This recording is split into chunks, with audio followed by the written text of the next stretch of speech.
Bonjour à tous, ravi de vous retrouver. NRTV fait sa culture avec de la peinture, de la photographie, mais aussi du mystère, plein de surprises à venir, vous le verrez. On commence tout de suite avec Art Gland. La 24e édition des artistes peintres et sculpteurs de la Côte se déroule actuellement jusqu'au 22 octobre au collège de Grandchamp. Petit tour d'horizon sur les lieux. 24e édition pour l'association des artistes peintres et sculpteurs de la Côte. Toujours au collège de Grandchamp à Gland, l'événement a voulu cette fois-ci ouvrir ses portes aux artistes d'ici, mais aussi d'ailleurs. Parce qu'il y en a énormément qui ont peur d'aller en galerie et même ouvrir la porte d'une galerie, alors on leur offre l'opportunité de venir exposer ici. On a des artistes qui viennent de France, qui viennent aussi du Valais, alors qu'avant on avait quand même des artistes qui venaient que de la Côte. Ils sont très bons, c'est pas ce que je voulais dire, mais on a quand même pu offrir, on a pu proposer aux artistes qui venaient de l'extérieur une place dans cette exposition. Je trouve que la qualité est en constante augmentation. Résultat, plus de modernité. La première démarche, je crois, de l'artiste qui soit peintre ou sculpteur, c'est d'avoir le plaisir d'être confronté au spectateur, de montrer son travail, de pouvoir en parler, de pouvoir l'expliquer, de pouvoir s'exprimer, et puis de ressentir ce que l'autre il donne en échange, toujours à travers le regard sur l'œuvre. Et en fait, nous, on s'attache à ça. Je pense notamment aux têtes monumentales de Stéphane Fontanet et des visages assez particuliers comme ça, un peu bruts, de Valérie Giraud. Je trouve qu'il y a comme une communication qui s'instaure entre ces deux artistes. Au total, ils sont une quinzaine à partager l'espace et exposer leurs œuvres. L'idée de base, c'était juste de faire une série sur des animaux en voie de disparition et puis de leur donner une touche un petit peu plus pop, un peu plus gai, vu leur funeste destin en fait. Il y a le gorille aussi, il est assez sympa, il est pensif, puis c'est vrai que quand on commence à le regarder, on se demande si il était en train de douter de l'homme. En tout cas, il est dans une profonde réflexion et il nous ressemble beaucoup en fait. Là, j'ai une série des emballés.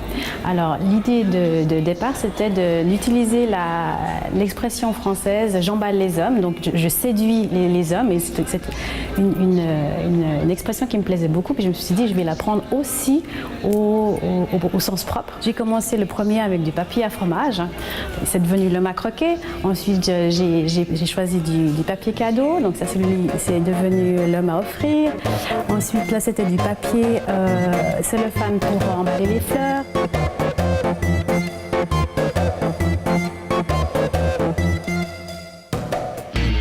Je travaille la femme parce que je suis une femme.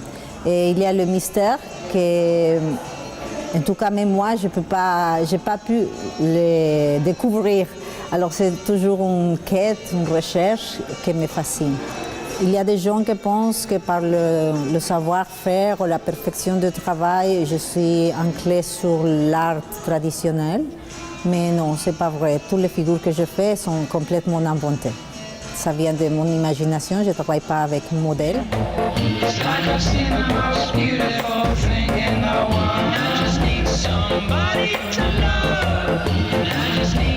À découvrir jusqu'au 19 octobre.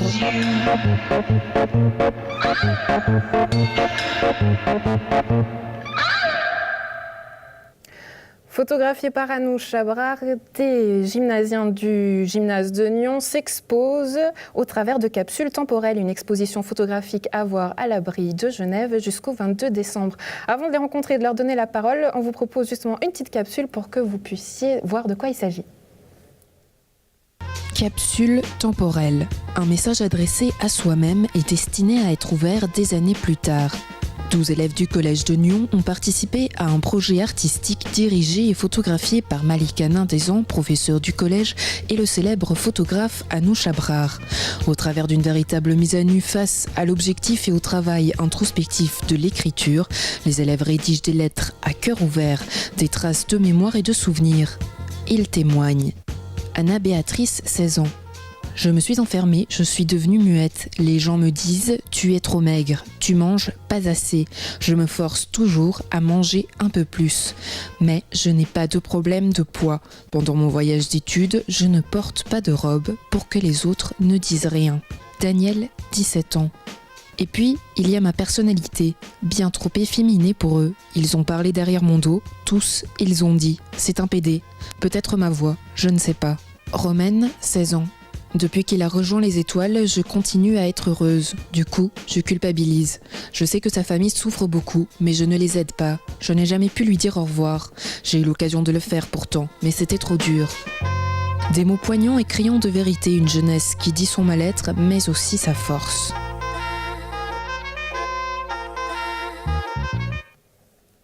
Voilà, nous en rejoint donc sur le plateau Anouche, Julia et Timo. Bienvenue à vous trois, merci d'être avec nous. Merci. Merci.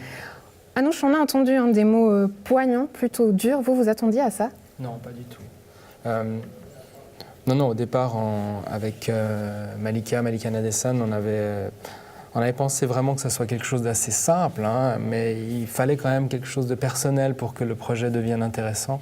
Mais on ne s'attendait pas du tout que ça aille aussi loin, et ça nous a beaucoup touchés quand on a lu les lettres, les deux ensemble. On est allé au restaurant et ouais, on était très émus. Ce que votre travail à vous, vous connaissez surtout notamment sur le terrain et sur le monde de la photo, notamment, c'était de prendre des portraits de jeunes et de les mettre à la lumière comme des stars. Ça change la donne quand même. Le texte influence énormément finalement l'image.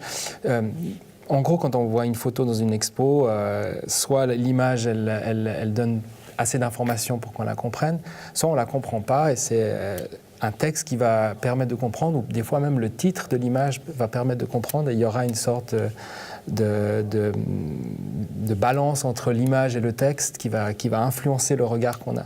Et là, dans ce cas de figure, je pense qu'on fait un va-et-vient entre... On lit un peu le texte, on regarde le visage, on continue à lire le texte et du coup, on est influencé par ce qu'on est en train de lire. Et je trouve ce jeu extrêmement intéressant. Timo, comment est-ce que toi, tu as vécu l'expérience? C'était vraiment cool, mais disons que je ne m'attendais pas à ce que ça prenne une telle ampleur. Au début, quand j'ai commencé, je pensais que ça serait un petit projet cool pendant une semaine, ce serait vraiment chouette. Et puis après, on aura la photo, le texte, et puis... Voilà, ce sera un peu terminé pour nous. On savait que ce serait exposé, mais je ne pensais pas que ça... Ouais, pas à Genève, et puis dans un truc aussi grand et aussi officiel, je dirais. Julia, de quoi est-ce que parlait ton texte? Qu'est-ce que tu as voulu exprimer, mettre en avant? J'ai voulu tout d'abord exprimer la joie. Pour moi, c'était important. Les couleurs, comme on voit dans mon texte, plusieurs fois, je reviens sur les couleurs. Le rouge, le jaune, le vert. Et puis, pour moi, c'était important de partir sur quelque chose de gai. Et puis, après, j'ai fait un parallèle avec la différence dans le style, mon apparence qui, parfois, pourrait paraître un peu décalée ou différente, déjà avec mes cheveux courts. Et puis, je voulais vraiment partir dans quelque chose de gai, d'heureux, et puis avec mon apparence et puis la couleur. Anouche, c'est quelque chose que vous avez considéré comme totalement de complémentaire entre les deux photos de Anouche et Timo par rapport à leur texte, leurs photos. Qu'est-ce qu'elles ont de complémentaire ou de différent? De différent, de complémentaire, c'est plutôt le style de l'image. Hein, l'idée, c'est d'avoir quelque chose d'assez cohérent. Donc, il y a toujours un même système qui est de les faire poser de manière assise, et avec une table ou sans la table, avec le même fond, la même lumière. Mais leur différence, c'est la pose, en fait. C'est vraiment... c'est un échange. Hein. Une photographie, un portrait, c'est toujours un échange. Alors, évidemment, dans Timo, avec la photo de Timo, lui, il ne fait rien, il est juste debout. Et bizarrement, c'est son habit qui parle aussi. On s'amuse les deux en disant que c'est un peu le dernier frère des Dalton parce qu'il a ce t-shirt rayé. Et puis moi, je me construis des petites histoires comme ça quand je fais une photo, mais je pensais que ça lui correspond. Et puis évidemment, dans le cas de Julia, c'est plutôt les habits, les textures, la pose. Pour moi, ça faisait plus une actrice, la photo d'une actrice.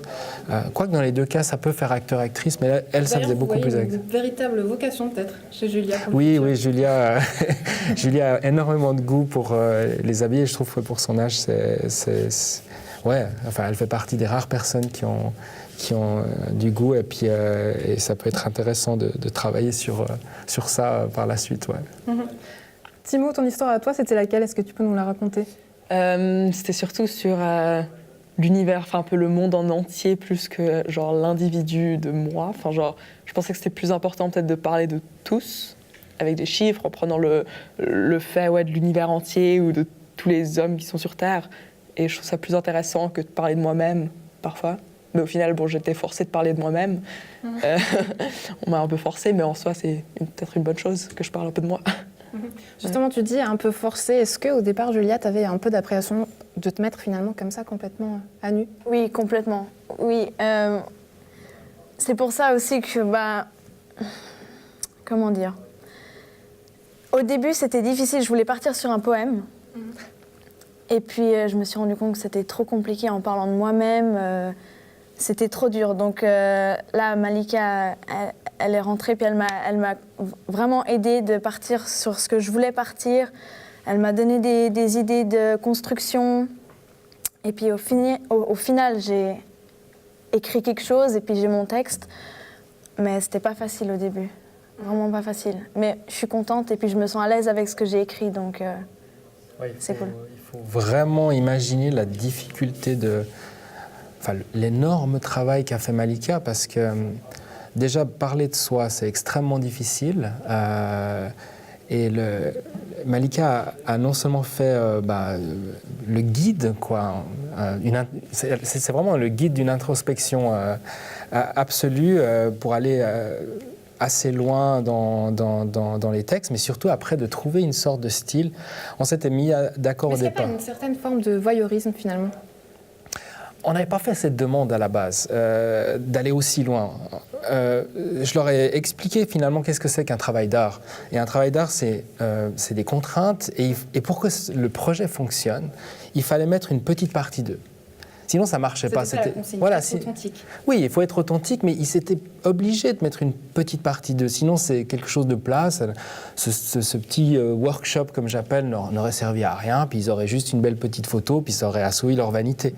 Donc l'idée, c'est qu'on arrive à faire, parce que je leur ai dit, mais est-ce que vous vous rendez compte on pourrait faire un travail d'art? Il y a tous les ingrédients pour le faire. Donc donnez juste une petite partie de vous.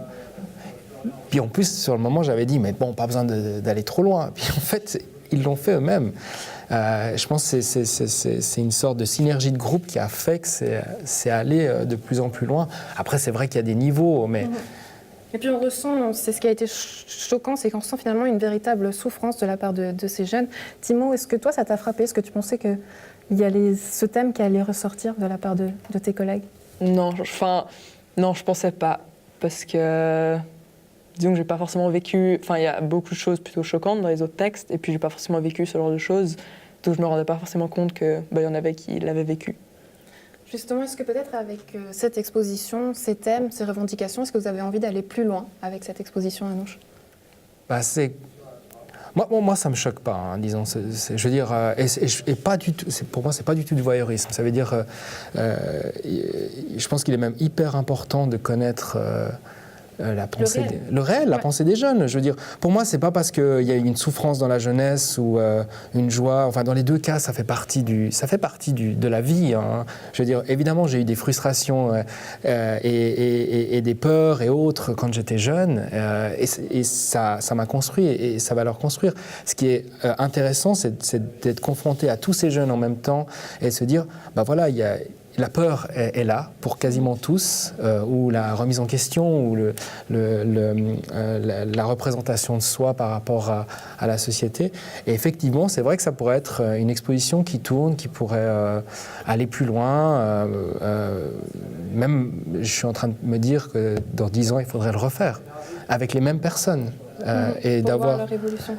Qui se parlent à eux-mêmes. Là, ils se parlent à eux-mêmes, mais pourquoi ils ne pourraient pas se parler à eux quand ils étaient jeunes? Ça peut être, du coup, ça devient un travail qui est plus long, plus intéressant encore. L'idée est lancée, donc on se réjouit de voir ce que vous allez devenir, Timo et Julia, ainsi que tous les autres qu'on salue évidemment. Merci d'avoir été avec nous. Et puis, n'oubliez pas donc l'exposition à voir jusqu'au 22 décembre à l'abri de Genève. Comme promis, une touche de mystère maintenant et de surprise avec une nouvelle association artistique nyonnaise qui est née, La Mêlée. Que sont-ils? Que font-ils? La réponse en images, regardez.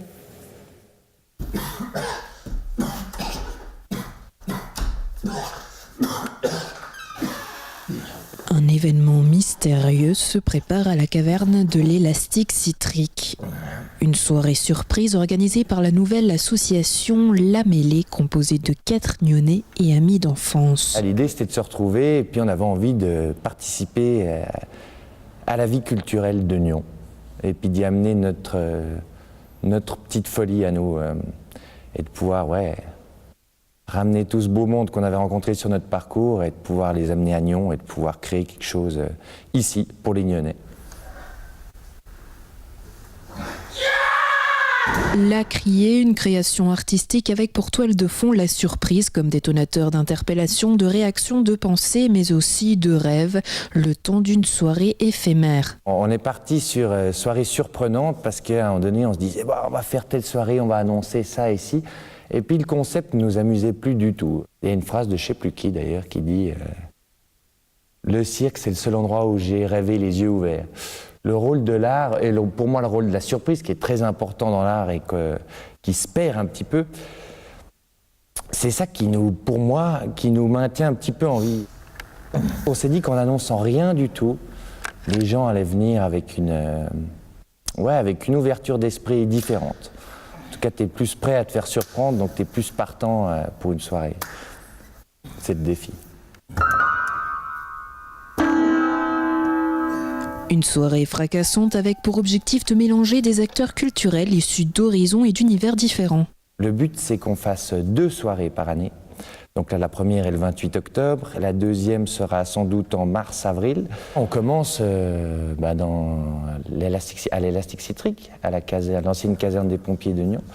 Et après, le but, ça serait de sortir d'ici et d'imaginer que ces soirées elles puissent se passer à peu près n'importe où.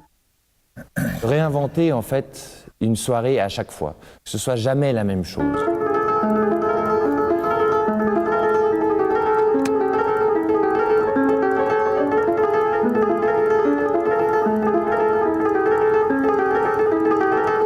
Et on va pas vous vendre la mèche, quoi. Il y aura plein de choses à voir et à entendre, ça c'est sûr et certain, mais c'est au public d'être d'accord de se laisser surprendre. Vous serez combien? On sera une vingtaine. Pour combien de temps? Alors la soirée débute, voilà, ça c'est important, la soirée débute à 21h. Et vu que c'est une soirée spectacle, ça serait bien que les gens soient là à 9h précises, parce que c'est là que ça commence. Et ça va durer jusqu'à minuit et demi. Jusqu'à minuit et demi, on a le droit de faire du bruit. Après, on va voir comment on part ailleurs, plus tranquillement. Car c'est peut-être aussi ça, le rôle de l'art, se laisser surprendre pour contempler l'autre, ouvrir son esprit et se laisser aller à ses propres émotions. Et pour terminer cette émission, évidemment, les dates culturelles à ne pas manquer. Du côté musical, soul pop avec Téméthane le 20 octobre à la Parenthèse et du blues rock le 21 avec Left Lane Cruiser. À ne pas manquer également le 24 octobre avec 50-50 et du stand-up comédie avec Charles Nouveau et Alexandre Kominek qui viendront une fois par mois à Nyon. Du côté théâtral, rendez-vous à l'usine à gaz jeudi 26 octobre. Nouvelle création pour la compagnie adaptée avec 38 séquences. Et puis du côté de Rolle, au Casino Théâtre de Rolle, 4 représentations du 26 au 29 octobre pour dire l'inverse, penser le contraire et vice-versa, une critique de l'industrie agroalimentaire. Quant à nous, vous le savez, on se retrouve la semaine prochaine pour de nouvelles aventures culturelles. D'ici là, vous le savez, portez-vous bien. Salut!